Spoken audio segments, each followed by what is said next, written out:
ડીસા તાલુકાના જૂના ડીસા ગામે પ્રજાપતિ યુવા સંગઠન દ્વારા દીકરીઓના શિક્ષણ અને આત્મનિર્ભરતા માટે વિશેષ માર્ગદર્શન સેમિનાર યોજાયો હતો। સંત મિથિલા બિહારીદાસજી મહારાજ આશ્રમ ખાતે યોજાયેલા કાર્યક્રમમાં પૂર્વ સાંસદ દિનેશભાઈ અનાવાડિયા ઉપસ્થિત રહ્યા હતા। મુખ્ય વક્તા તરીકે રાજુલબેન દેસાઈએ દીકરીઓને શિક્ષણ, આત્મવિશ્વાસ, સ્વાવલંબન અને કારકિર્દી નિર્માણ અંગે પ્રેરણાદાયી માર્ગદર્શન આપ્યું હતું।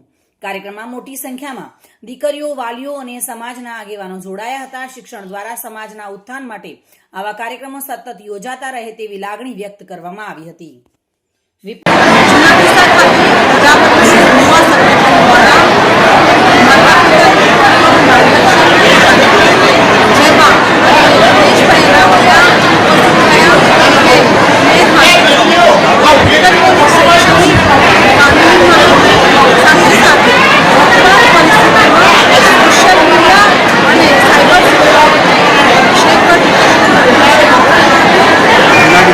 प्रजापति युवा संगठन द्वारा संत श्री मिथिला बિહારીદાસજીના आश्रम खाते આજે ડીસા પ્રજાપતિ સમાજની દીકરીઓનો એક ખાસ સેમિનાર યોજાયો।